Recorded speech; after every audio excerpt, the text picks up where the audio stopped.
Hello, everybody, and a Merry Christmas to you all. Mr. Chocolate here, and I just wanted to cover the games that pretty much define my 2024. So, everything from January until now, at the time of recording, it is December 2nd, and I'm actually in the middle of a big game that I will cover at the end. And outside of Indiana Jones, that I will probably play but not beat at the time of that, I just thought it was fitting to go ahead and cover every game that I played this year. And without further ado, let's start with the first game on the list. Hong Kong Massacre is a top-down shooter that's developed by Vrisky. I hope I'm saying that correct. This game kind of like took me by storm. It came out in January 2019, but I pretty much just had it on my backlog. And coming out of December, I played some Avatars: Frontiers of Pandora, and I just really wasn't loving that game. And it got to the point where I was just kind of wanting a palate cleanser. Like, I was wanting a game that I could just sit there and play for a couple hours and beat maybe like a day or something like that. And Hong Kong Massacre was sitting there, and I was looking up like the time on it, and it was like a few hours to beat. It was a good indie title, something like that. And I said, okay, let's do this. And oh my god, if I cannot recommend a game enough to you guys this year, it's definitely this game, which I'm sure you played it. Came out in 2019. It's an old game. It's nothing new.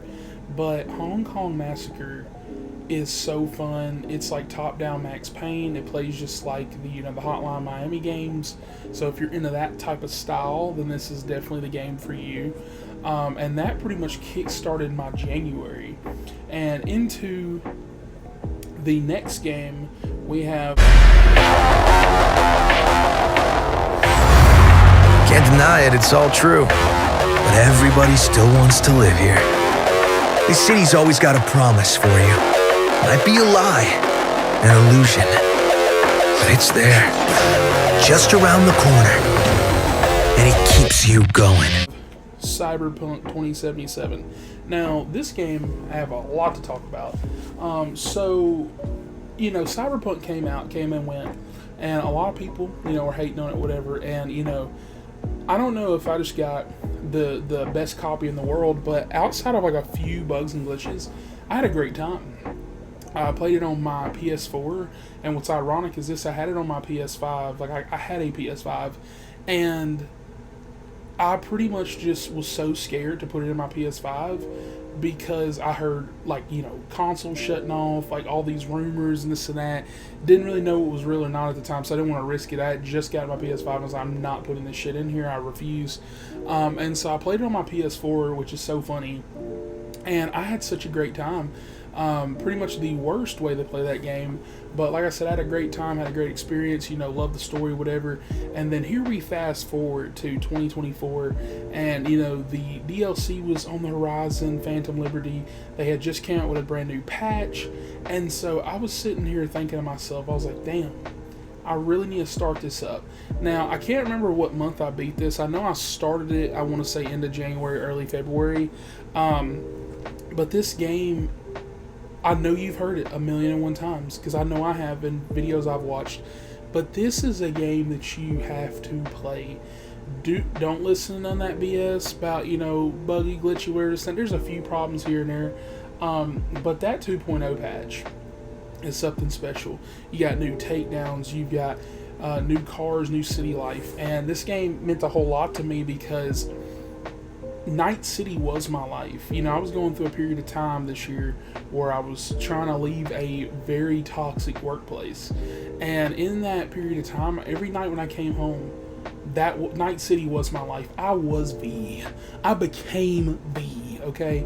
I would sit over there, I would go to like the bar, and I would drink, go do like a mission, hang out with Pan Am, and it was so nice. Like, I feel like, don't be in a rut like I was. Do not work an awful job like I did. But I feel like even if you're not going through something, if you just want a way to escape, I feel like play this game like you would real life. Like, if somebody calls you up in the game and they want you to do something, if you don't feel like doing it, don't do it. If you feel like do whatever you want. And I feel like a lot of people are probably rolling their eyes right now thinking, well, that's exactly what a sandbox game is, kind of like GTA, something like that, right?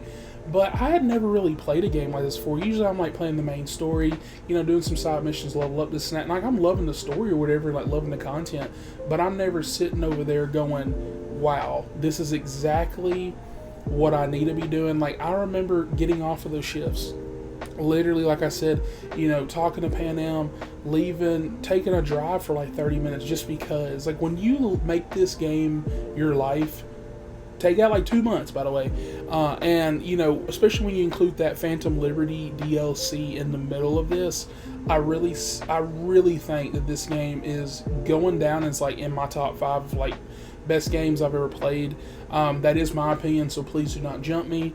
But I just, in CD Projekt's history, like, I love Witcher 3. Like, I love it so much. It was like my first game from theirs. I played, backtracked, went and played Witcher 1 and 2. But this game just, I think I played it in the right period of time in my life as far as a replay. And I replayed it on Xbox Series X. And it was such a great experience. Cannot recommend enough. And so the next game we have here, I actually do have the physical, but I forgot to get it out. Last was Part 2 Remastered. Now, technically I didn't beat the remastered story, because I've played that game enough times. If you've heard anything video game-wise on the channel, I'll probably bring that game up more than once, because I really do love it. But I mainly wanted to talk about this because February was like a trendsetter for me doing stuff I don't usually do. And that was because this new mode that they have, which is like this horde mode type of deal, and where like if you die you restart the whole thing, but you try to like do like these runs and stuff. And being able to play as Abby, as Ellie, as that pregnant woman, as whatever, like Joel, it was so great. Like, bro, like playing as Tommy, like sniping fools and like jacking people up and like getting upgrades and stuff like that. It's very like, kind of like those Hades inspired type games, stuff like that. But I really feel like this mode didn't get enough love. I feel like everybody just was like, oh man, they're charging $60, $70 for the remaster, but if you have it, it's $10 for the upgrade. And like, I feel like it was more complaints over this, which I agree with. I think the remaster really didn't add a whole lot of content, but I think that for the price of $10, I think this mode was so much fun. I at least put 15-20 hours in this mode. I had unbelievable amounts of fun. I made friggin' videos that I was putting up on my feeds and stuff where like I'd have Joel mollywopping people and all kinds of crazy stuff like that. And I had a whole lot of fun with this. This was definitely a great time of the year and definitely setting the path for the upcoming year of just having fun and playing stuff that I usually would normally not play. And leading into the next game that we have here, space dildos ain't gonna stop us.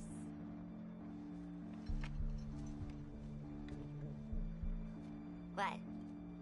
Suicide Squad Kill the Justice League. Now you're probably wondering, why'd you get that deluxe edition? Well, that's because when I started my YouTube channel, actually I think a few weeks before that, I was like, wow, I'm going to sit here and I'm going to play this game for my viewers.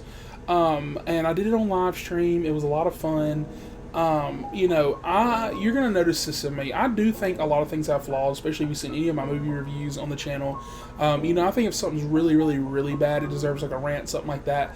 But in a game like this, right, it's got a lot of problems. Looter shooter, nobody wants that. Nobody wants this and that. The story's just okay, but that gameplay, I think I played it for 8 hours, something like that, maybe a little bit less. For the hours that I played it, I don't think it was worth the money necessarily, especially like if you got it on sale, I would say it probably is.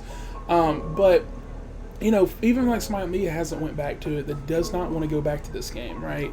I think that just playing it in a setting like I did, it was fun. I like swapping characters, stuff like that. My friends didn't want to get it, ironically, and good for them, they saved money.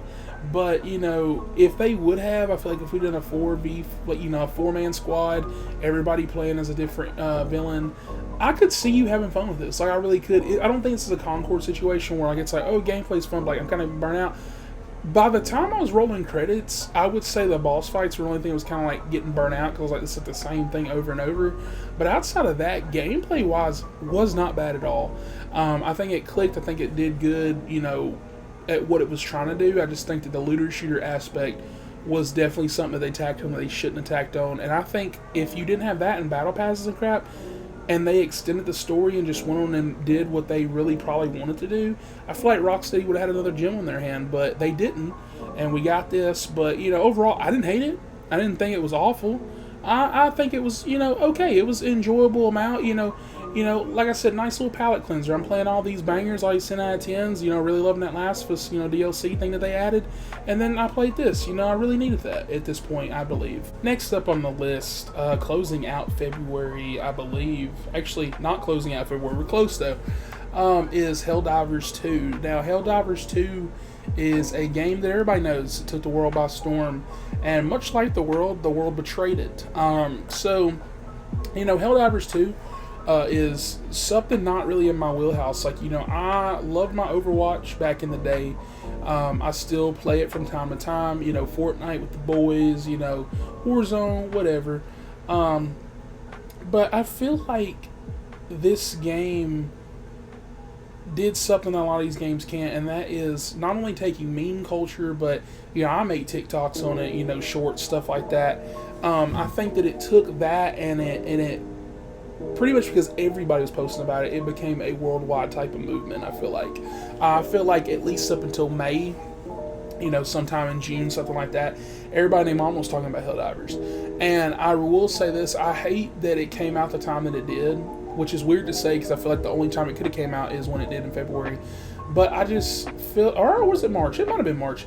But I feel like this game is, I just feel like it's the type of game where people aren't giving it credit where credit's due. They did stupid stuff, Sony locking out PC players, right? And I know that, like, for me, I think the biggest nail in the coffin, at least for me personally and my friends that played it, was that they were nerfing weapons. I was like, we're fighting AI, just make the AI stronger, And, like, it's the fact that they were nerfing the weapons that we were using. They're like, oh, you guys are using that too much. It's like, I'm not fighting people, though. This isn't, like, competitive. So at that point, stuff like that was kind of like, oh, I really like using this gun that I saved up a whole lot for when we played like 4 or 5 hours for, but, now I probably need a swap because, it's not really viable. It really sucks. But now I've heard that the community's gotten better. I haven't played it in a while because I've been playing, the other games we'll talk about on the list, but I do feel like for Game Awards, I really hope it does get some votes, at least for the fan stuff, because I think that despite all the background stuff as a game, it was great. It was damn near perfect. One of the best experiences I had this year, especially with with my friend group. I feel like that was like our big game that we played. We loved hopping on almost every single day for like at least 2 months straight. And it was a lot of fun. Brought a lot of happiness, a lot of good memories. It was a lot of craziness out there. Next up on the list, we have Brothers: A Tale of Two Sons, the remake. Now, review-wise, I heard that this was just okay, as far as like a remake goes, but I had never played the original. It's set on my Xbox One. I think I got it for like the gold month, whatever month it came out. And I remember I never played it, kept saying I would, something kept coming out, something kept taking over, and I never, ever, ever got to this game, right? And, it got to the point where I was like, man, I'm going to get this remake, even though I technically already have it, but the remake looks a little bit better. I'm going to get that, play it. Wow. What an incredible story, what an incredible journey that these two brothers take. It's from the same team, if I'm correct, that made It Takes Two. And, I really love that game. I really love all the games that they make. And I really just feel like, actually I might be incorrect. I think it's Hazelight Studios that made A Way Out. But any other way, who cares? Okay? This game is just, oh my God. It's so freaking good. And actually, yeah, I'm pretty sure I'm incorrect. Correct me if I'm wrong or not. I can't find anything on this. But yeah, Brothers: A Tale of Two Sons, if you don't know, it's basically just about these two brothers who's basically trying to get medicine for, I believe it's their father or grandfather. Their father's illness. And just the direction, just the storytelling, just, from a not even like a music element, but just from that and world building, it was so beautiful. It was like a Disney movie. It was a little bit more PG than a Disney movie, so it kind of led into that PG-13 aspect, especially towards like the end and stuff like that. And I would just say that this is a nice like point and click adventure game, because there's not really any combat. You're not like, punching dudes in the face, stuff like that. And usually for games like this, I usually tap out pretty soon, or at least I try to finish up, or I get fatigued, something like that. But this game never outstayed its welcome. I think it was the perfect runtime. And I really think that it was such a sad but yet beautiful story that I believe that you guys go check out. I didn't have any problems, glitches, or nothing like that wise, but I've also never played the original.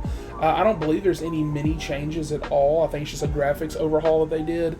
And so, yeah, I definitely recommend that for sure. It was very, very, very good. Up next, we've got Persona 3 Reload.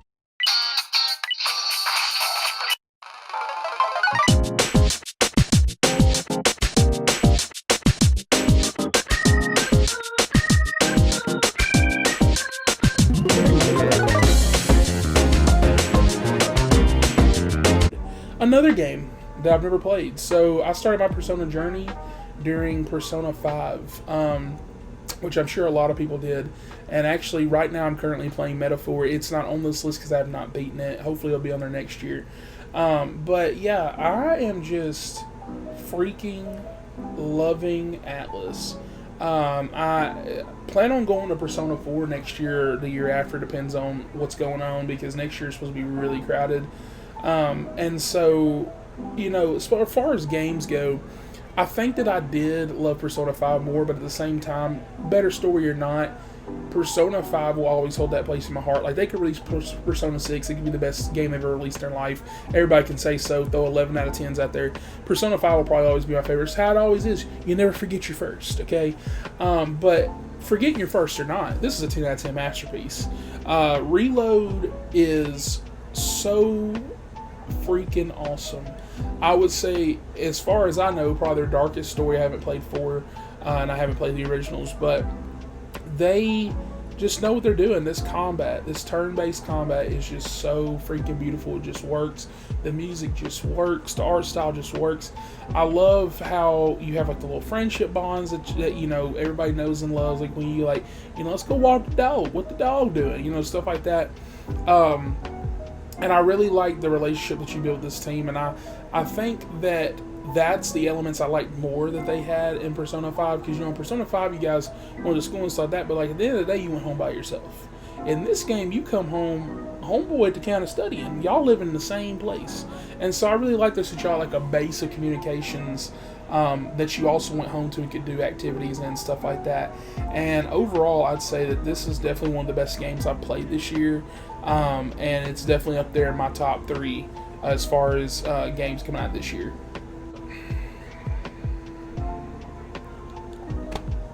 Yeah, South Park Snow Day.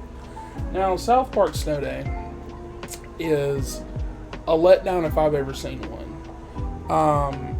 Actually, a video I think that I made of it was a big rant. This is a game I think deserves that rating, and like I even said before at the beginning of the video, it's hard for me to go on rants on these games because development's long, cycles, this, that. This is just a cash grab. That's all this is. They tried something new. I believe it's a different studio that took over. And it's pretty much canon, which I really hate now because it's like, oh, it's canon to the Stick of Truth stuff. But instead of giving us a proper third, and let's just go and say it should have been conclusion, they give us this crap, this co-op online, freaking Maka whatever, freaking awful, low budget RPG wannabe, whatever. I don't even know what they were going for. Combat's not fun. I had to I've never done this before in the game, by the way, so let you know how basic I am. I never change my control scheme. I just go, okay, I'll make it work. Like when I run with Joel with L1, that feels weird, I like running with the stick. But I was like, you know what, when I play Last of Us, I know to run with that one. Okay, cool. This game, I think you have to run with circle. I hate that. So I changed it. But when you change it, it won't let you, it's weird. Because, like, also if you tap that, you do like a roll. So, like, I was like, well, I want to roll the stick. Because, like, if you want to do like a roll, it was weird. I don't know how to explain what I'm even telling you, okay?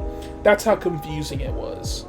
And I was just, like, so mad, not only at the controls, but just, even when I had controls down, and, like, 2 hours in, I was like, okay, I got you. I'm almost done with the game, by the way, because it's that short. I literally was just like, man, I'm not having fun. None of this is fun. Even if the combat's not fun, is the story good? No, it's not. It's not even funny. I don't think I laughed once. Nothing's funny in this game. Nothing happens of consequence. It's literally just a throwaway title. Like, it feels like a mobile game, and it feels like everything should have been tap. That's really all I want to say about this game, because it makes me sad. So let's move on to the next game. We got Hellblade 1. Now, Hellblade 1. I knew Hellblade 2 was coming out this year, and so I was like, bet, let's play Hellblade 1. Never played it before. I think I tried it a few years ago, and it kind of made me nauseous, which is also weird because games don't make me do that either. And so I don't know if something's going on just that day in the water, maybe I ate some bad soup, whatever. But I never went back to it. It kind of traumatized me. I said, freak this. I said, I'm not going to feel sick like that again.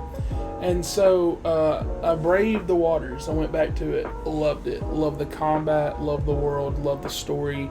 I'm so sick and tired of seeing everybody say that games like this have bad combat. They're like, yeah, you're in it for the story. Combat's kind of trash. I'm like, dude, what?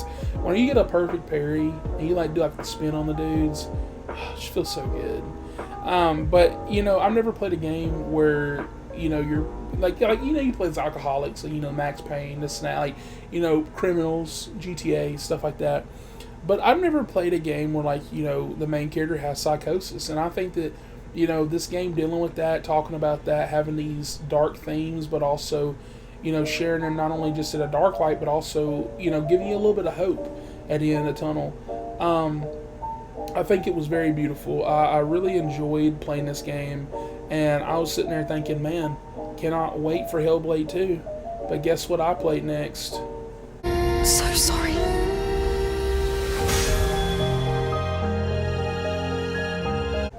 That's right, Stellar Blade.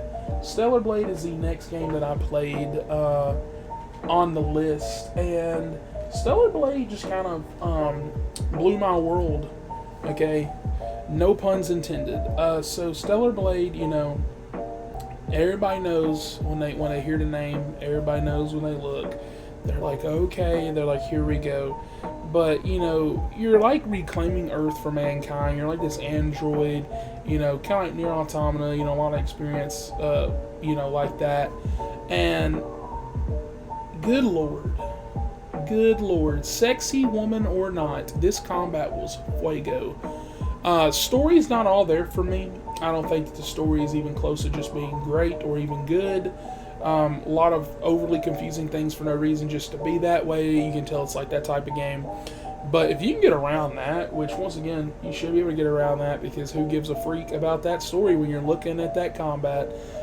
That combat is a 10 out of 10. I'm giving that a seal of approval. It's that good. Just like when you hack and slash foes, getting these perfect parries, doing these combos, skill tree is incredible. And that music is so perfect. It fits this world. It fits exactly what they're doing, what story they're trying to tell. And there's some crazy set pieces out there. It made boss fights fun. That's what I really loved about Stellar Blade. The fact that boss fights just, even though that sometimes they would get hard and challenging, so that especially towards the end, they didn't just feel like a hard and challenging, like, oh man, it's like Dark Souls, oh man, I'm dying. No, this felt fun. It felt rewarding. Sometimes whenever I die, I'd be like, dang, I'm ready to go again. Like, I was like ready to hear that music get up again, the score elevate, stuff like that. And so, yeah, with that, I would say this is definitely one of the better games I played this year. But also, like I said earlier, definitely going to be one of those games that kind of gets forgotten, because I've already heard a lot of people even say, like, whenever they do their little ranking list, they kind of go, oh, that's right, they came out this year. And it's like, dude, March wasn't that long ago, okay? But yet, they forgot. Next game on the list, I just looked high and low for it, and I promise you I got it out. I have a physical, and I was trying to find it, because that's the whole point of this video, is that I'm like, showing the thing. I can't find it. I don't know where it went. But yeah, Princess Peach Showtime. Now, this is a game that, I hate to say it, it almost makes me feel dirty, because I know I'm going to get hate. This game is so good. It's a 10 out of 10. I'm so sorry. I told my friends about it. They laughed in my face. They said, Princess Peach. I said, yeah, you're damn right. And I almost felt sad. Because every time I looked up on the internet, everybody's like, yeah, it's just a throwaway kids game. It's for babies. And I was like, fuck, call me a baby now. Put a pacifier in my damn mouth. Because this game's amazing. You know, I can kind of see the baby aspect. Mainly because, you know, it's not like challenging. It's not hard. I didn't die. But to me, it's no more challenging like a 3D Mario. You know, like you just hopping, jumping, doing your thing. I feel like it's definitely easier than that. But Princess Peach, right? She going on her little adventure. It's like, there's like one level where I'm like riding a damn horse. And it was so cool. It's so cinematic. I'm like riding that thing. And you know, we're hopping, we're catching bad guys. There's like another level like where I'm a superhero, one where I'm a ninja. Like she's turning to all these different people, and like even like that, spoiler alert, final boss fight, she becomes fucking Green Lantern. And it's the coolest shit I've ever seen in my life. And I was like, this is the game that got 6s and 5s? This is the game that got 4s? This is the baby game? Yeah, you guys didn't reach the end of that. That journey was epic. I was in it for that story, and I'm not exaggerating. I was like, damn. Really like this game. And so, yeah, we'll just leave it at that, because I feel like I'm already getting people clicking out of the video, but I promise you, it was good. Guys, it's good. Try it out if you got a Switch, right? If it's collecting dust this year, which I'm sure it did. I think that was the first game on there I played this year, and that was in, like, what, May? April? But yeah, next game on the list is Alan Wake 2, The Night Springs DLC. Now, as of recording this, I have not beaten the other DLC. I did start it. I was actually told it was only an hour and a half. I didn't want to play it anymore because at the time of me starting it, I thought it was a lot longer than that, and I really had other games to play. And so, with that, I would just say real quickly about this. If you played Alan Wake 2, you should have played this. There's no reason you shouldn't have. What are you doing? Go out there and play it now. And if you haven't, just recently on Alan Wake 2, it's Alan Wake 2, but like so funny. There's like no scary elements I can think of. I guess maybe the last chapter is kind of like, it's not scary, it's just kind of like, you know, darker than the other two, but it's very funny. You play as like 3 different characters. You play, I take that back, no, the second one is scary because you play as fucking Jesse Faden from Control, but one of them is like a time travel, like multiversal type of story. The other one's like, you know, this maid, or not maid, but she's like a barista at the cafe. You play as her. And then like I said, Jesse Faden from Control is the third one. And yeah, if you're in this universe, in that Control universe, Alan Wake, whatever, I definitely think that you should play this DLC after you beat Alan Wake 2, of course. But it was a lot of fun. It actually surprised me because most DLCs as of recent that I've been playing have been just kind of like, damn, that was such a throwaway. It was like 20 minutes. And yeah, these are quick because I think the one I just talked about was 2 hours. I think the next one's 2 hours. But even so, 4 hours of content, I think the pack's like, what, $20-$30? That's not bad. Especially if you love this world, you love what's going on. It's a good time. I had a good time. I thought it was great. And that leads into my next game. We finally get to Hellblade 2.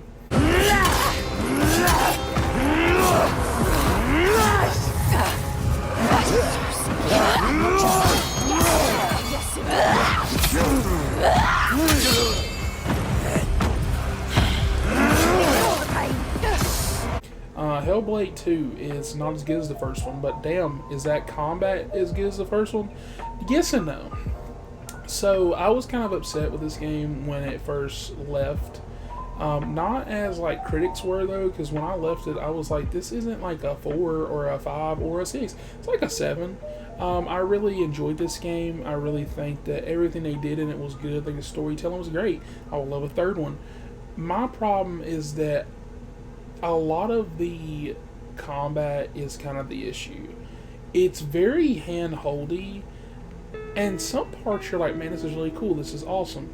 But there's like a lot of parts like where I let my controller down, and dead ass I wasn't dying. It was like, oh, you parried, and I'm like, Is this bitch on autoplay? It was very weird.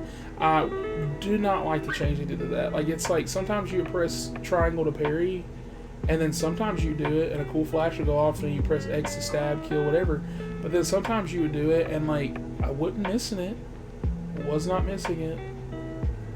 And like, literally, the parry would be a parry, but it would look different, and like, you would kind of get damage. It was very weird. I would say that gameplay is pretty much the only problem I have with that. I like the story. I do wish the story was deeper and as good as the first one, but it's a sequel.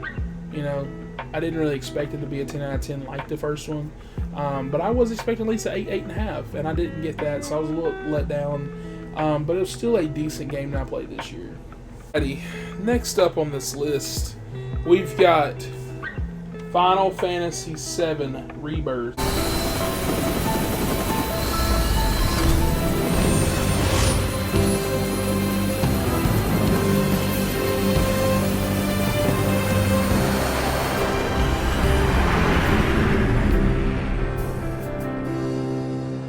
Walking city streets with worn cobblestones,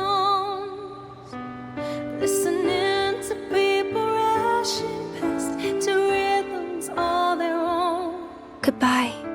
Life passing me by, nothing. Which I just now realized is actually kind of open. Nice steelbook I got with the deluxe edition. But this game, if you want to find out my full thoughts, my score, stuff like that, you can definitely check out the channel. I've got a full review on that. But just in quicker terms, it's great. It's amazing. It's damn near a masterpiece. It's one of the best games that came out this year for sure. It definitely should be nominated for Game of the Year. I definitely agree with that. You know, my Final Fantasy journey, which I actually detail in that review, is that, you know, 7 Remake is the first real Final Fantasy game I played. It actually helped me go back and play 15, which I owned, but I just could not get into. And I really started loving the franchise. I played, you know, some of the older ones through the classics, like little collection thing that they have. And I still just got a few more of those I got to complete, like 10 and 10-2, stuff like that, some of the more recent ones. But yeah, 16 I thought was amazing, and this one I think was amazing.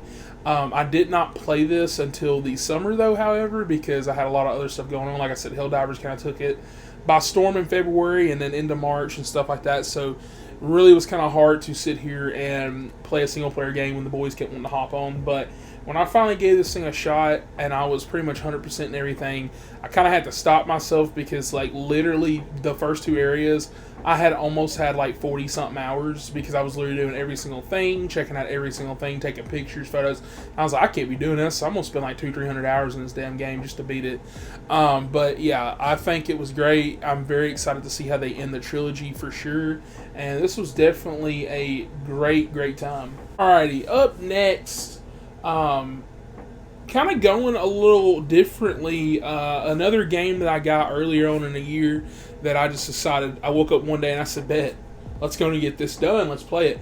That game is Alone in the Dark. Now, Alone in the Dark stars David Harbour and Jodie Comer, and it's a return to, you know, kind of like a form, kind of like the old school Alone in the Dark franchise, which is funny to say because I've never played that, but that's at least what I've heard, or at least what they were trying to go for. And for the most part, I enjoyed this game. It was getting kind of middling reviews, and usually I don't pay attention to stuff like that, but when I was trying to choose games, especially around Helldivers, that's why I did go with Final Fantasy over, you know, the latter. And I will say that choosing that right after Final Fantasy was amazing. This game has perfect storytelling, like in the way it does its world and stuff like that. I would say the only thing that I would have a complaint about is that the controls are kind of clunky. It's very much old school in that way, which you can tell isn't necessarily on purpose. It just feels like one of those kind of games that is kind of like a game that should have probably been sold for about $40, something like that. But if you can get this game on a sale, I think that the performances are well worth it. The writing's not always there, but it's a great, you know, kind of horror, detective, mystery type of deal. Definitely don't sleep on this. I don't think it's like a 10 out of 10 by any means or anything like that, but it's definitely not throwaway like a lot of people said it was this year. I feel like a lot of people forgot about this game, a lot of people sleeping on it. But if you can find this game for like $20, $30, I feel like 30 is the highest I'd pay for this. But if you can do that, I feel like you'll have a good weekend. Getting a detective thriller, you can play as Jodie Comer or, like I said, David Harbour, kind of like the Resident Evil 2 route where you get to pick who you want to play as. They both kind of have like different paths that kind of like interject and stuff like that. But yeah, great storytelling, decent writing, not the best, but overall I did not have a awful time with this. I thought it was pretty good outside of the clunkiness. Next up, we've got Luigi's Mansion 2 HD. Now this is fun because Luigi's Mansion 1 I got on my, what was it, DS, 3DS, whatever it was, back in the day, and I never beat that as a kid, and I do not know where any of that's at, so Luigi's Mansion 1 is lost in time for me, right? But Luigi's Mansion 3 in 2019, I remember when it came out, that game's a masterpiece. I love Luigi's Mansion 3 so much. It is one of the best Switch games I've played. I would probably put it around the likes of like a Fire Emblem Three Houses. I don't think it's like storytelling close to that, but as far as like having fun on the Switch, I feel like it would be up there for me, around some of the 3D Mario stuff like that. But Luigi's Mansion 2, good God, how do you botch an HD remaster? So overall, I love the game. I don't think it's bad. These controls, man, like, they did not modernize. Like, I thought the controls were going to be like Luigi's Mansion 3 with like a little coat of paint. Like, I knew it was going to be like a full remake, but like, it literally looks, plays, and everything else like the old school game. It's just repackaged on the Switch. And like, it wants you to do motion controls, but like that hardly doesn't work, that it's clunky, stuff like that. But I'll say this, when I finally got around to it and finally kind of got used to it, which took a while, it was like 2-3 hours in, once I did, it's not bad. I definitely think 3's a lot better, but I've always wanted to play Dark Moon, which for some reason they removed from the title of this. But that's what it is, Luigi's Mansion 2 Dark Moon. And I remember always wanting that one as a kid, but I was like, I never beat the first one. I was like, why do I need that? And I kind of talked myself out of it, but I'm glad I got to play it now. That was definitely a whole lot of fun. Up next, Rise of the Ronin. Now, Rise of the Ronin, one of my most popular videos on this channel, or at least for me, it's got 2,000 views. And basically the whole time I'm just praising this game. Another game that kind of got middling reviews. Everybody's like, man, it's kind of okay, kind of trash, whatever. It's like Ubisoft stuff, which for me, it's not a roast because, I like my Assassin's Creeds. I like some of that stuff. And like I said, you're probably getting a theme on the channel here. Unless it's just really, really awful, I'm kind of okay with it. Like, I like video games. The whole point is that you're supposed to love video games. I get you don't have to love everything, but like, I'm not going to make a problem up, And so I was like, okay. I was like, well, I already have it bought, because I really wanted to play it when it came out. But then, like I said, other stuff started happening or whatever. And I started catching up on older stuff. That was when I was doing Cyberpunk, whatever. And so, like, middle of the summer, right after I beat these two games, because Alone in the Dark only took me a couple days, I just was like, let me pop in Rise of the Ronin. And oh my God. I was loving this Neo-esque inspired, kind of like, I would almost say like a soft, kind of like Sekiro, something like that. It's not like really hard, nothing like that. But it was just so fun from Team Ninja. Like, dude, they were cooking. Everybody's telling me how trash is this and that. I was loving the story. I thought it was great. I feel like towards the end it kind of got lackluster to the point where I was kind of like, man, I really need to skip these cutscenes. I didn't want it to, though, but I don't do that around here. And, outside of that, dude, I love this gameplay. I love exploring this world. Everybody kept saying graphics. Well, since when did we become such graphic whores, okay? If the game plays good, if it's awesome, I can go back and play it. Like, there's so many old school games I just love that I can pick up and play, and, I just feel like a lot of times nowadays we're just like graphics. Some of my favorite games don't look that good. And so as far as this goes, to me it looks fine. I mean, it looked like a PS4 game, but I'm like, that's not a problem. I'm like, for at least the most part, a lot of these modern games have been released on PS4 and PS5 until recently. A few of them have skipped. But Rise of the Ronin was definitely something that, will go down in history as don't judge a book by its cover. Because This was one of those games where I really was just kind of like, yeah, I'll put it at the bottom of my list, whatever. But I felt like getting into more of an action mood, after playing Alone in the Dark, which is not as action focused as I would have wanted it to be. And like I said, it just ticked all my boxes. I just had a whole lot of fun exploring this world, taking my time, choosing factions.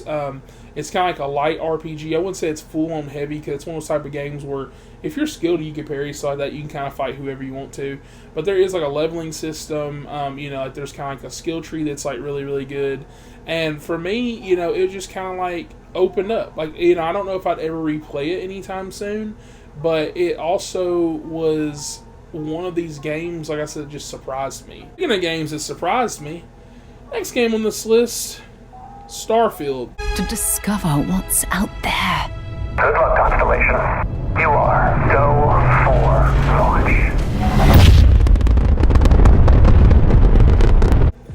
Now, Starfield is funny because you're probably, why do you have this? Okay, I have this, and next to me, I have the headset, and I actually also have the controller over here. I was a little Starfield fanboy because I was excited. I was like, and I really don't even know why, actually, because Skyrim I've never finished. It's one of those games where I do everything but the story.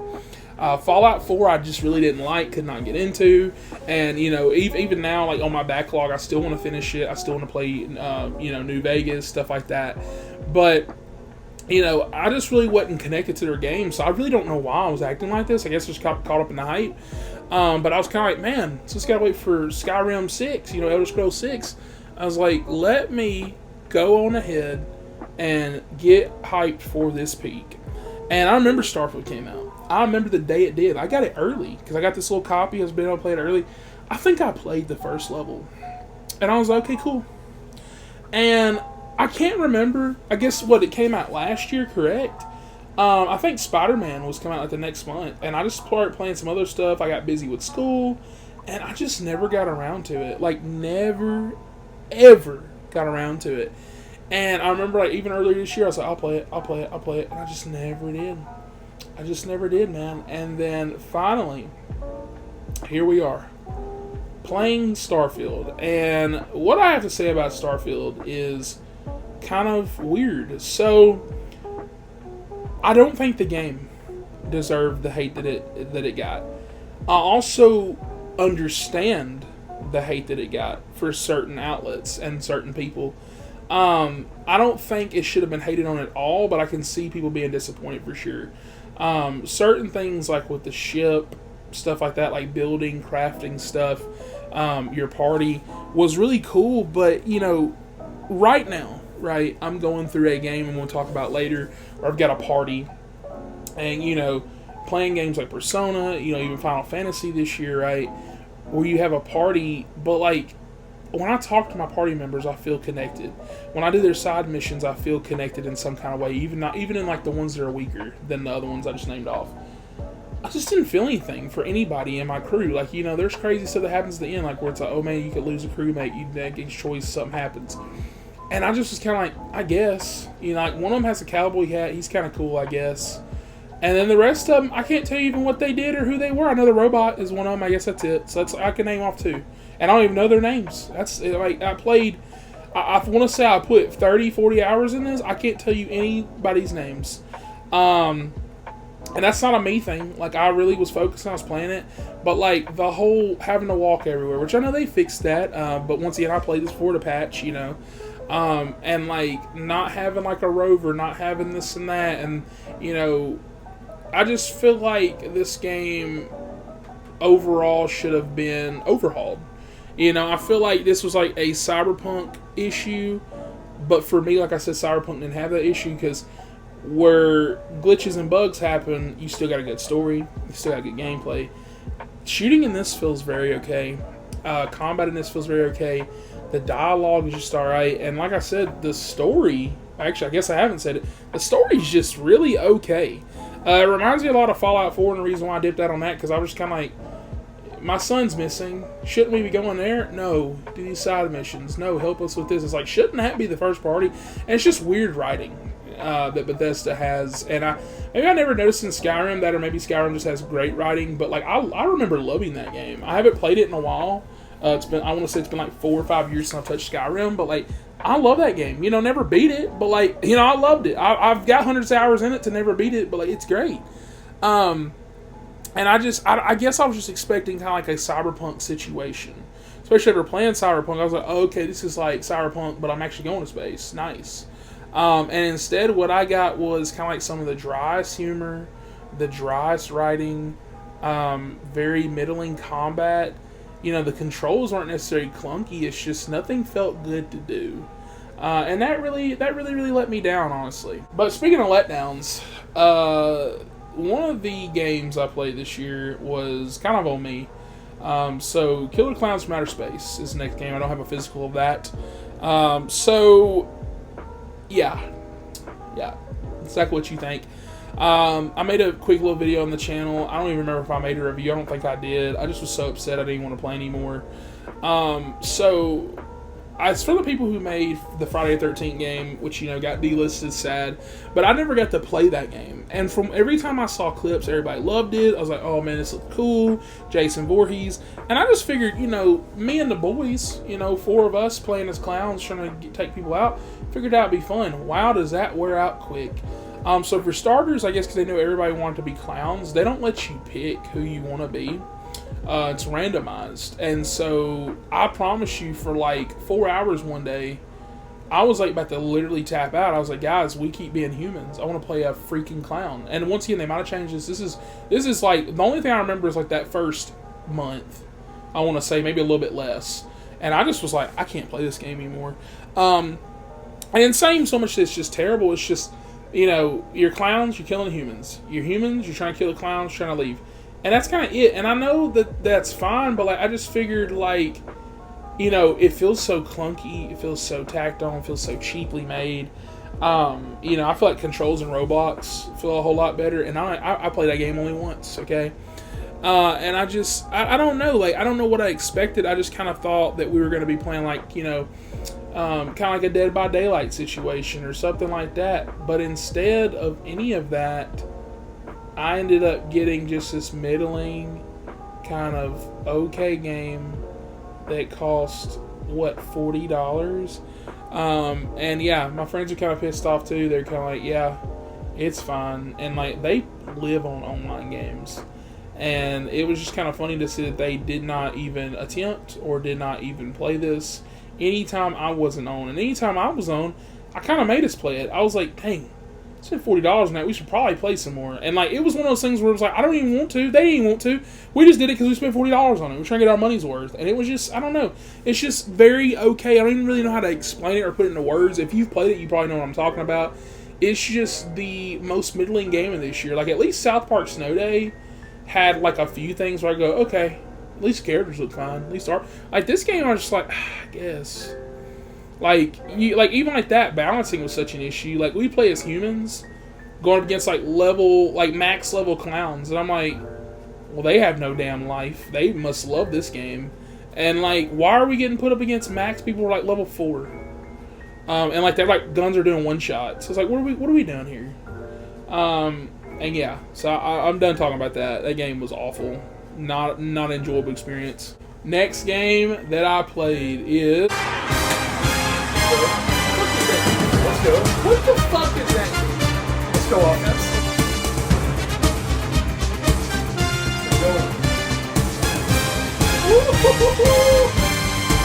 This College Football 25. Now, College Football 25, I'm going to be honest and be a little biased here. So, I'm not a Madden fan. I am not really a 2K fan. I used to get them when I was younger. Used to have fun with them. But even then, I was like kind of tapped out after I played a few hours of them. And I'm one of those people where, you know, I get buying a skin every now and then, something like that. But I just don't get how these games thrive. Like, it's like, okay, we got the MUT. But, like, I remember talking to a dude my senior year of high school who played 2K almost every single day, right? And I remember just like asking him, I was like, man, I said, you know, I was trying to get the new one, I think, that year, and I was talking to him about it, and he's like, yeah, he's like, you know, I spent like $300 on packs like the other week, and like that's his paycheck, by the way, from his like little grocery store job. I said, Jesus Christ. and he spent $300 on these packs. He's like, oh yeah, I got like, you know, LeBron and like some good other players, ball this and that. And he's like, you know, I got some Amethyst cards and stuff. And I said, oh, that's cool. I see you about that VC, whatever. And we're talking. And I was just like, oh, I was like, that's cool. I said, at least you can keep him forever, blah, this and that. I was like, he's like, dang. I said, you're going to be going on 5. I think I said like 5 years from now or something like that. I was like, he's going to be beating everybody with that LeBron and stuff. He's like, oh no, I have to do it again next year. I said, what? Instantly got thrown out. I was like, what are we talking about? So you're telling me I have to put money into my character, my team, stuff like that, and then I have to buy it next year, and I get you have to put money in it, but like, should these people be upset? They don't care. They live for the game. Like, if I get LeBron this year, I don't want to buy him next year. That's crazy. And so I'm being a little biased because I will say this: out of any sports, I don't necessarily watch it, but I will have fun looking at some college football, and so I had to get it. I said, God, they got me. No money put into it outside of buying the game itself, though, but, you know, I had like a competition here on the channel where me and my friend went through it. He doesn't really play sports games, and once again, I haven't really in a while, so it's kind of fun to see.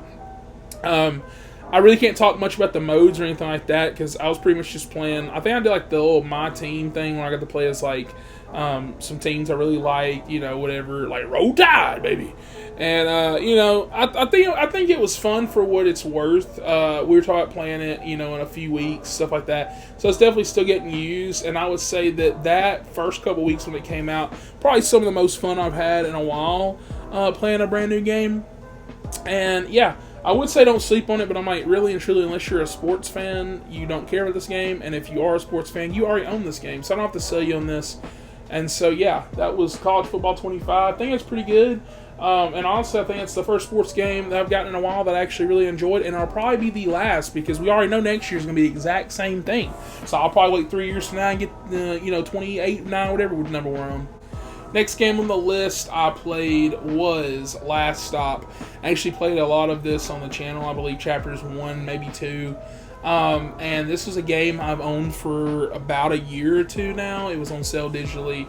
I looked up reviews on it, and I was like, oh, this looks pretty cool. And it's kind of like a point-and-click adventure, but you play as these 3 different people. One dude swaps bodies. This other girl pretty much gets... she pretty much kidnaps like an angel. We never find out what he is. And then this other person, this woman, she's like cheating on her husband, but turns out she's kind of getting connected to all this other stuff. And it's pretty much like how these 3 paths emerge, and you can play them in any order. And I really, really enjoyed this game. This is like what Telltale used to do. It felt very similar to that. I believe Annapurna helped make it, or at least produced it. And yeah, I definitely want a sequel to this game. I think the stories were amazing. And the writing was just so well done. Like, I really enjoyed the old man character who ends up swapping bodies with the younger guy. And you get some funny scenes, funny dialogue. The gameplay is very simplistic and so that it's, like I said, it's more like a Telltale game where you're just kind of in it for the story. It's like a playable movie. And I just really took my time with this game. I played the first chapter and I kind of slept on it for a while because I was going through Final Fantasy and stuff. But around like early September, I just decided, I was like, let's go in and go through this. Let's go in and get it done. And I'm glad that I had that kind of rushed mindset because I ended up sitting there taking my time. And I'm glad that I pushed myself to go in and play it because, like I said, this is one of those games where if I wouldn't have done it, it probably would have sat there on my store. And it probably would have done it. It probably would have collected dust digitally. And I wouldn't have played it at all. And I really, like I said, hope that they do make some kind of sequel, something like that, answer some extra questions that we had. Because a lot of the endings, I feel like one of the characters, no matter which one you choose, is kind of lackluster. Actually, no, for 2 of them. One of them is okay. One of them has an eye ending. But yeah, it was kind of somber, but it's kind of realistic in a way. And I really liked how beautiful and how, this art style just pops out at you. And just, yeah, like this game was really, really good. Next game I played was another game I got digitally. Actually, this year, though, #Blood. Now, #Blood is a little top-down kind of beat-em-up side-scroller game where you actually, that might be incorrect. I don't think it's a side-scroller, but yeah, it's a nice little beat-em-up game where you're like running around as this girl fighting these vampires. It's very like Cartoon Network type inspired, that same type of animation like Saturday morning cartoons. Very Dexter looking. Dexter's Laboratory. And yeah, this game was great. I really love the story and stuff like that. And I also like how challenging you can get. Like, some of these boss fights kind of get a little hard. I think the story was really heart-wrenching. I did not see a lot of that coming, honestly, like, as far as like how it would pull on my heartstrings like that. I thought it was kind of just going to be like throwaway owners beating up vampires. But exploring this town, exploring this world, and these hand-drawn animations that they did was just very, very, very beautiful, along with some good combat. It felt very Cult of the Lamb-ish. I feel like if you like that game, you'll definitely like this game, and you'll have yourself a great time. Boy, we about to get chewed out. Star Wars Outlaws, next game I played. Yes, it's the Gold Edition. I'm telling you, I've got a problem. Because half these games, I played that on time. I played it when it came out, and I beat it like a week later. But most of these games, I'm literally buying on day one, and I'm just like, yeah, let's let it sit there. You're going to see at the end of this video, I'm going to talk about the games I haven't completed. But yeah, Star Wars Outlaws, I feel like it's one of those games. Being serious. I've had glitches too. If you watch my review on the channel, it starts out with a glitch. It's funny. Go check it out. But I feel like this game is one of those things where everybody just follows that hype train, or hate train, whatever. And I feel like I've noticed that a lot in the gaming space lately. And, I was sitting there playing, it's like, is it perfect? No. Is it Ubisoft's best game? Far from it, right? Is this one of the best Star Wars games? No. Jedi Survivor came out a while back, right? And, I'm just saying, it's definitely, not like the greatest thing out there. But I think if you want a fun Star Wars adventure with a new character who's not a fucking Jedi, something like that, I think that this game can be fun. I'm pretty sure it patches inside now. I bet it's a lot better. I will say that, though, I can't love on it too much, though, because there's a lot of bugs and glitches. There's a lot of stupid stealth elements, which I didn't understand and complain at first, and I kind of still don't to an extent, because I feel like a lot of people are just mad there is stealth in this game, but it's not like Mary Jane stealth in Spider-Man, where it's like, oh man, we got caught. Some levels are like that, but I feel like it makes sense in this aspect not to do something stupid like that, but to at least have stealth, because a lot of this game is literally you stealing stuff, you sneaking into this and that. I would just say my big complaint, and the reason why I can't give it a super high score, super high recommendation, is kind of the story. Every Star Wars story you got to do it. I'm getting a little scared watching some of these future shows, because I know the new show comes out with Jude Law, and every time we can't just get a cool Star Wars story set in this universe. It always has to be some kind of connection. And eventually, I'm not going to spoil it, but they do connect Kay Vess's journey with this. And I'm just kind of like, it's like, you're doing so well. I would love an original story where, we don't have to meet a character or this and that. Like, even like that, they released a DLC little tease thing or whatever the other day I saw. And it's like Lando's in it. And I think he's actually in the game. I didn't do that side mission. I didn't finish that where you meet him. But it's just one of those things where it's like, can we just not? It's a galaxy far, far away. It's a galaxy. It's a big place. Why am I seeing Lando? And that's what's weird. It's like, I love Star Wars to death, but like, give me new characters. You're giving me Kay Vess. You're giving me a new crew. You're giving me all this new stuff. But like, keep it that way. And I would say that outside of some gameplay stuff, there's definitely some stuff they should have tweaked. Gunplay doesn't feel the best. And I know you've heard these complaints a million times, but I'm still just letting you know it's not trash. Like I feel like people giving these complaints, they were just so over defensive about it, like, oh man, don't play this. Woke garbage. And I'm just like, it's not really. I mean, it's not great, but like, it's not awful. I feel like if you're definitely wanting to play this game and you're on the fence about it, I say go for it. Now, if you have no desire to play this game, I would not pick this up. But if you're a Star Wars fan and you want something new and original-ish, I would definitely pick it up. I might for sure. Ubisoft's out here failing a little bit, which I don't understand. I'm not going to get into that, but I don't get why people are praising that. I'm like, dude, the Far Cry's, the Assassin's Creeds, I promise you, I love video games, and I don't want to see them fail.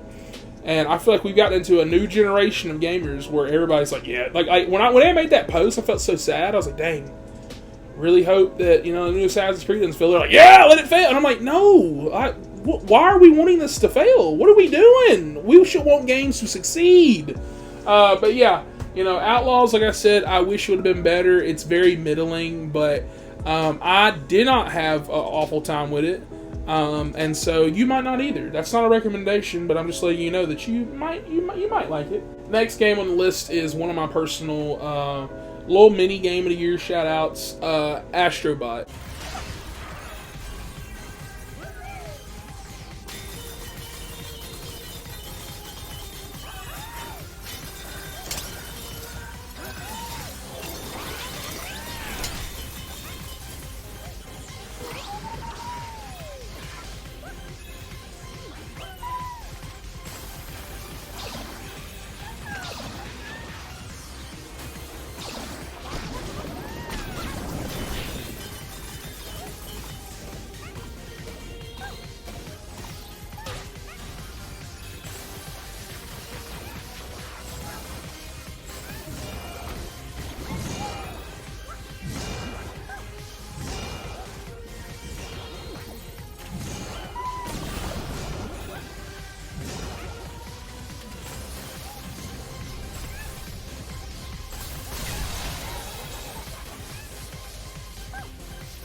This is in the running up for my game of the year, so try to figure out it between some other games. Astrobot. You've heard it once, you've heard it 1,000 times. This little cute robot game is just amazing. I wish it would have sold more copies. I know it's selling well, and we didn't expect it to just break out and make Call of Duty numbers, something like that. But this game is just so fun. Like everything from the sets, the designs, the callbacks, the little puzzles, the little things you find, the haptic feedback included in this game. Everything about this game, from a set design to just the design in general, from the animation aspects, it's just so perfect. It's well done. There's no flaws in this game. At least none that I can point out. There's nothing that I would have wanted or didn't want, something like that. This game is just, it's incredible. It is absolutely incredible. Definitely a beautiful game to play late September. I'll say the only thing, I'll just let you guys know this, if you plan on platinum in this game, make sure you're good at this game, or at least at 3D platformers, because I thought I was good at 3D platformers, but some of these end challenges, I was like, did Satan himself make these? They're so hard. I remember I was supposed to go to work the next day. Actually, I still went. But I literally stayed up till like almost 3 o'clock. I had to be up at 7. Because I was on the last one to get the platinum. I said, bro, I'm not going to bed till this is done. It was insane. So much stress inducement. So I'm just letting you know, if you plan on getting the platinum trophy, make your decision immediately, because you have to get all the stuff and all the bots and this and that. And I remember I did all that. And it was the funniest thing, because when I got to the end, I said, whoa, what is this? Like, it's too late to quit. It's the last bot I need. I can't give up. Now, if I didn't get all these other bots, I could have been like, you know what? I ain't gonna mess with this. No, I had to. I felt obligated, and I had to. Got that platinum, though. It was worth it. Definitely one of the best games I played this year, and probably one of the best games of this generation, if we're being honest, as far as PlayStation goes. One of the best 3D platforms I played. Next up, game that I don't have digitally because me and my friend game shared, Silent Hill 2. Now, Silent Hill 2 it's also up there. That's one of the ones that are running up. Silent Hill 2 is the next game on this list, and it's definitely up there with one of my game of the years. I'm having to decide which one's my game of the year, like I said previously, and wow. Even talking about it, I actually think I enjoy this game more than Astrobot. It was just so gut-wrenching and so, sick and dark. And, like, when I'd play it, I'd feel bad. I'd be like, damn, I don't want to play this anymore. Cut this mess off. it's such a good thing to feel because this is exactly what you want from a game like this. I feel like they pretty much did what they should have with this game, with this franchise. I want more remakes. I've never played Silent Hill 1 or 3. Never played 2 until now. And I would really like to go back and play those, especially if they make them like this. And I really hope that they just give them the torch. Just let Bloober Team make the other Silent Hills. Freak this Silent Hill F-Z-Q. I would love to play a new Silent Hill game. Do like whatever number 1, 6, 7, whatever, whichever one to be next one. Do that. Go back like Resident Evil. Do a new one. That would be so awesome. Do me some remakes in between, so I can play 1 and 3, like I said, and 4 or whatever. So, because this game is just like, it's so beautiful. The performance that we get from every character, not the main character. I mean, it was good, but I mean to say it's from every character. Like, a lot of times games like this, you're like, man, this one really stood out. This one, no, everybody stands out. Luke Roberts stands out as the main character. I don't know the other actors' names, but everybody else stands out as their characters. When you sit over here and you realize, dealing with grief, dealing with this stuff, because, he's basically in his personal hell, it's really gut-wrenching. Like, you have a lot of characters. I remember, I can't think of her name right now, but I remember a lot of people got mad because, she wasn't hot enough and all this other stuff like that. But then when you learn her story, because I didn't even know this. These people knew this going in. About the stuff with her father, the stuff with her mother, and brothers saw that to happen. I'm just like, this is a child. What are we talking about? This is dark. This is crazy. And I'm just glad to see that they did not hold back. I'm glad to see that as a remake, they did not sit there and, modernize it and cut stuff and this and that. They left everything in, and if anything, they added more to make the original better. This is definitely a game that I feel like will stand the test of time. It's gonna be one of those games that you go back to every so often. You go, let me replay it again. But I feel like it's also gonna be a game that you're gonna not want to replay because you're like, dude, that's dark. And I've never had a game make me feel like that before. And so I will say this, definitely did the job done. It's one of the best games that we've played this year on the channel. I did not get to do a review on it, so just know I will give it a 10 out of 10 and a Mr. Chalk Silver approval if you are wondering that.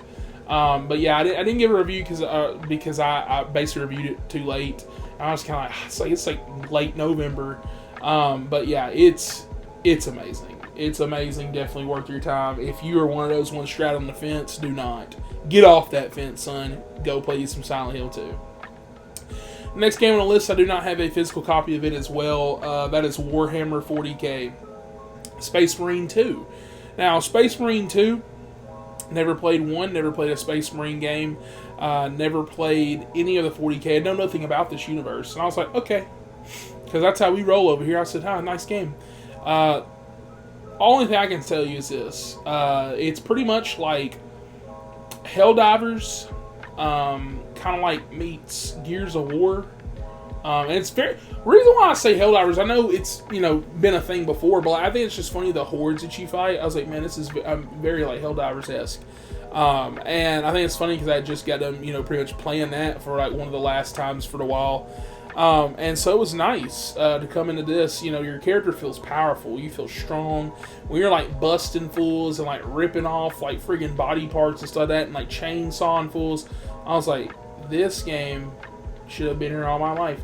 Never played the multiplayer, did not have a chance to do so, but I'm sure it's good. I actually haven't heard many people talk about it since the launch, but I'm sure it's because, you got Silent Hill, stuff like that coming out. But this game was great. It was awesome. It was definitely worth my time. I feel like, this closing out the year with some other games that we're about to get to was definitely starting to set the stage, because so far, we're batting for sure, because we have not played a bad game in a while. Next game on the list, played it pretty much on release day, but like for 2 weeks because I went on a trip. And that game is Call of Duty Black Ops 6. Flanking! Multiple hostiles on the ground. Now, Call of Duty Black Ops 6, I don't even know the order. I think it's like, after 2, I think, or no, it's after Cold War, which is after 2 or something like that. Whatever, forget the order. But yeah, Adler and them's back. You're playing as a new character. I would say I'm gonna talk about this one really quickly, just because I already have a review out on that on the channel, which you guys can check out. But I'll say my only complaint with this game is the fact that your main character doesn't have any voice acting. But outside of that, graphics are off the chain. Gunplay feels amazing. I like some of the unique stuff they did with some of the levels to include some other things like zombies, stuff like that, some mine stuff. And it worked well with the story, with what kind of story they were telling. And I'm definitely really excited for the next Black Ops game. This is the first Call of Duty in a while I've been excited for a sequel. And, if you know me, I played a Call of Duty's pretty much 4 campaign. My buddies even just recently like, let's play zombies, this and that. I don't know. I just never liked it as a kid. And I think that's due to my situation. I didn't have Wi-Fi growing up, so I just always played the campaigns. And I didn't even know there was a multiplayer until like 2013 or 14. I was like, oh, there's a multiplayer on these? And so I think it just never resonated with me. Black Ops 3 was the first and only Call of Duty I've played multiplayer on. And I pretty much played the heck out of that every single day after I got off from school. But outside of that, the other ones have not hit like that for me as far as multiplayer-wise goes. And last year with us having, Modern Warfare 3 just being some of the most middling Call of Duty that we've ever had, and then pretty much making DMZ missions, the main missions and stuff, and then ending this crap on a cliffhanger, even though it was like a 3-hour campaign, sucked. And so it was nice to see a Call of Duty that kind of cared and pretty much gave you a good story and was like, hey, we're going to sow some seeds, but at least we're going to give you an ending. Unlike, last year's, which is pretty much like, yeah, you basically did some stuff, whatever, but we're only so open-ended. And I don't know if we're getting a Modern Warfare 4. I think it's just funny that Modern Warfare keeps stopping at 3 and they're like, oh, shit. Maybe next time. Dude, no, stop. And where's my Ghost 2 at, by the way? Next 2 games on the list, we'll talk about them simultaneously. That is Dragon Ball Sparking Zero and Mario Party Super Mario Party Jamboree, but I forgot the title. I'm talking about these at the same time because I feel like they kind of hold the same vein with me. And that is that, as far as, Dragon Ball goes, I've never watched a single episode of Dragon Ball. I know, that's right. Please don't attack me. I do have the manga box set. I'm going through those. It's nice. I take that back. I've watched the majority of the OG Dragon Ball, but never Z. I saw the Broly movie when I worked at the theaters back in the day. One of our buddies wanted to watch that, so we watched that with him.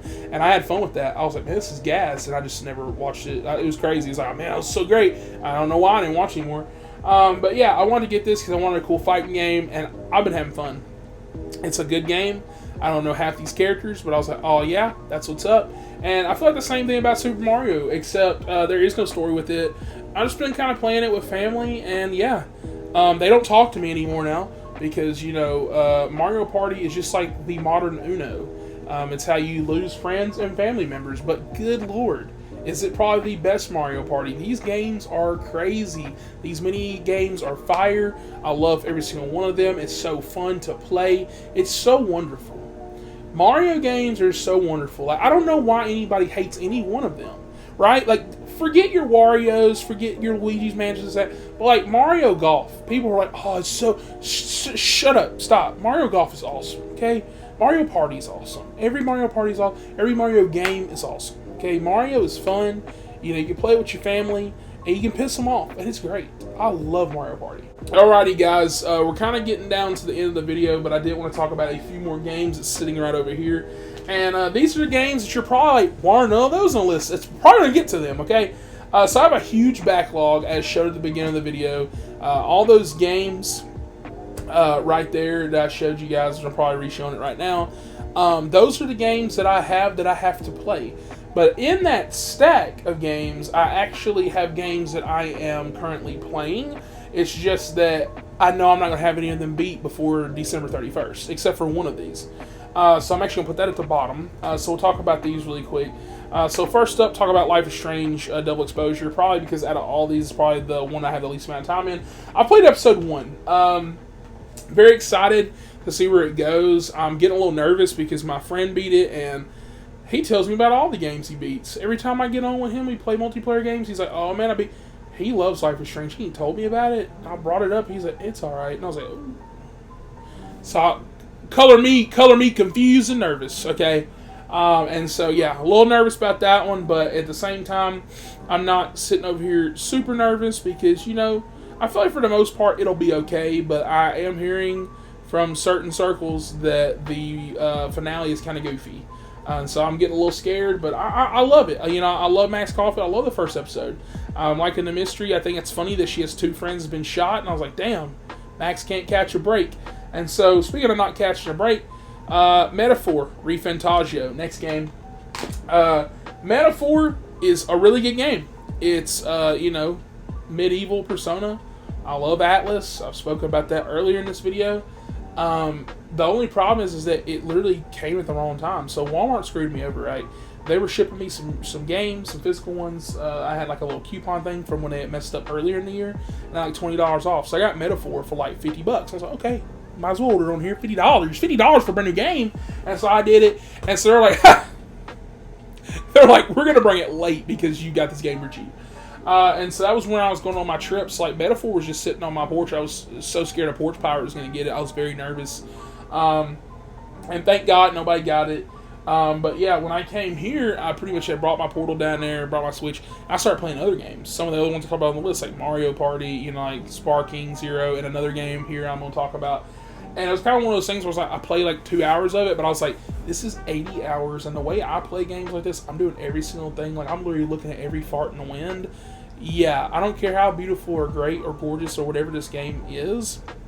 If I start this right now, I'm going to have way too much on my plate. So I'm pretty much waiting to beat a few other games. And then pretty much next year, I'm waiting for it. It's going to be so hard, I know. Because GTA comes out, so many big games come out next year. But if I can get like 1 month-ish, maybe 2. It'd be nice if it was in the summer, but it probably won't. It's probably when some big games will come out. Because I know February is kind of packed. January only has 1 game. Donkey Kong Country. I cannot wait, by the way. If I can somehow clear December and get some of these games beat, oh, dude, January's mine. I'm popping out 40 hours, and I'll do another 40 somewhere else. I'll find a place. But Metaphor will definitely be on the list next year. It probably would have been my game of the year, but like I said, just no time. And next game, we're almost there. We got one more after this one, is Like a Dragon, Infinite Wealth. Now, real quick, just going to Persona. Persona took me over by storm. A day that I had to get a pair of headsets when I was like, I don't know, 18, 19. And I got me some Astro A20s. We were a little broke boy back then. I said, damn. Give you some. By the way, some of my best headphones I've ever had. Some of my new ones, like, you don't do all this. I may need to get those again. But yeah, so, played all the Yakuza games. Went through 0. I was like, kind of bored, about to go to sleep. I remember finally it clicked. The bathroom scene with Kiryu happened. I was like, oh man, this game's fire! And so I played through all of them in weird order because I had to skip 3, 4, and 5 because I didn't have the collection at the time. And then finally got that, and so I played through most of 3. I want to say that I just, because I remembered 4 and 5 from the videos I had to watch to play 6, that I just was kind of like, I'm just not going to play these. And so I don't think I played those, but pretty much the whole franchise I played, like the spin-offs, the Like a Dragon Ishin from last year. I played, the Judgment games, stuff like that. And, really love those games, and just something did not click with Yakuza 7. Something did not, like a Dragon just did not connect a few years ago. And, I got it on my Xbox Series X when I got it at my PlayStation that year. And it just, I don't know, it was like turn-based, I love it, but Yakuza's not my turn-based games. I was not liking this, And, last year when they did The Man Who Erased His Name, I was really vibing with that, right? Really loving that game, whatever. And I was just hoping so much. I was like, man, I really hate that they changed the format. And I know a lot of people love it. But ironically, I actually played Infinite Wealth the way you're supposed to. I was doing all the side missions. I was doing this, that, how I do RPGs, right? And I literally was loving it. It's just literally wrong place, wrong time. Because when February and Helldivers, all these stuff came out, I was like, oh. And so, we're here. Like a Dragon hasn't been played since January. I plan on going back. I promise you. I loved it. God, I loved it. It was so good. I want to play it now. But it's just there. And the last game, which I wish I'd have done first, because I'm going to get chewed out. Maybe some of you guys haven't watched this far. Dragon Age of Velgard. Where she is. Be ready to talk by the time I get to you. Darling, you're adorable.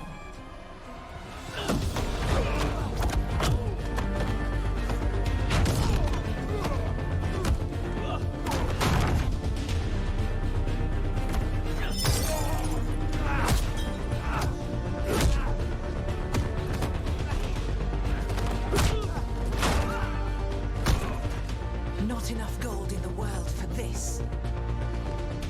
Varric, now! Meet Bianca. She'd like you to stay a while.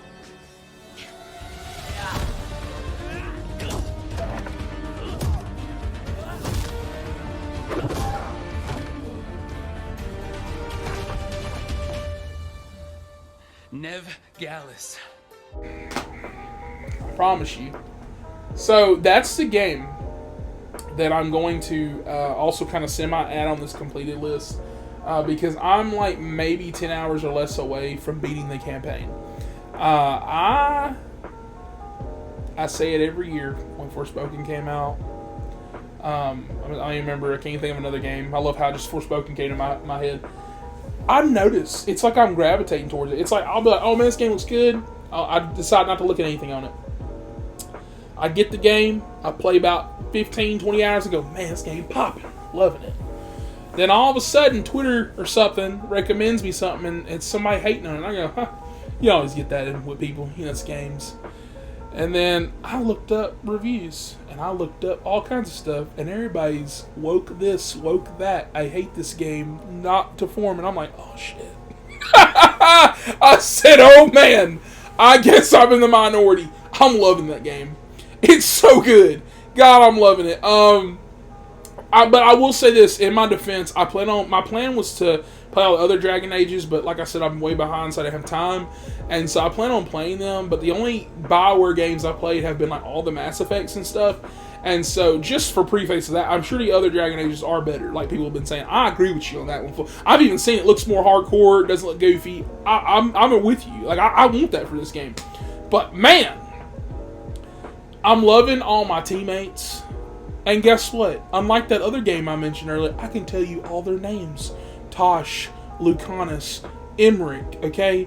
Those are my main goes, okay? Nev, I love her so much. God, she's so bad. Friggin' Harding, okay? The only one I would say I probably don't really know his name is because he's barely like in it, is like the little dwarf man. You know, like Balara, she's cool. Davrin, that's my goat, right? I'm just like, man, I love these people so much.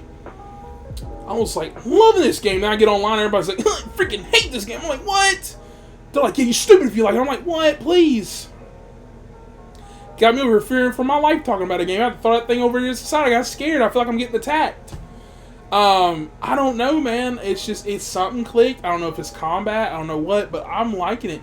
And I really think it's because with this game I had time to take time because I wasn't playing anything else. And this is a game I started before Metaphor, and I'm like 10, 15 hours in the game. I'm not going to just drop it to play another 80-hour game. And so, you know, I was sitting over here and I just been taking my time. Taking my sweet time doing every side mission, every companion mission, every single thing you can do, upgrading my armor sets, doing this and that. And I was just like, it's just clicking. It's just clicking for me. I'm liking the story. I'm liking what's going on. I'm caring about everybody else's stories. Is there goofiness? Yes. Is there dumb writing? Yes. Yes. I'm not disagreeing with you. But good Lord, when I'm fighting with Nev and Harding, them thumb slip dicks, and I whoop out that hammer, and I slap that shit on that damn dragon's head, I'm like, goated. I love it. Alrighty, guys, and with that, I believe that is almost every game that I have played this year. I had some smaller titles that I played that I didn't really talk about, like Frank Stone and Phasmophobia, just because I really only put about 30-40 minutes in each of those. But yeah, this was definitely a really good year for video games for sure, and at least in my circles. I feel like the multiplayer was there, I feel like the single player was there, and with me primarily being single player focused, I feel like I had a whole lot of fun. There was definitely a lot of surprises, and overall, like I said, I just cannot wait until these exams are done, classes are done, and I'm going to sit down here and I'm going to finish some of these other games I told you guys that I was in the middle of, and catch up on some of this backlog. And so with that, please comment down below, let me know your thoughts on this video, let me know your thoughts on what games you guys have played this year. I would really like to know what is your backlog looking like, what are the games that defined your 2024 year. And what games you guys are excited for next year. I would say my top games next year is maybe South of Midnight. If Fable actually releases next year, that'll be fun. And I would say GTA 6, and there may be more. I feel like I'm missing another game for sure. But yeah, with that, comment down below, let me know your thoughts, like and subscribe for more, and I'll catch you guys on the next one.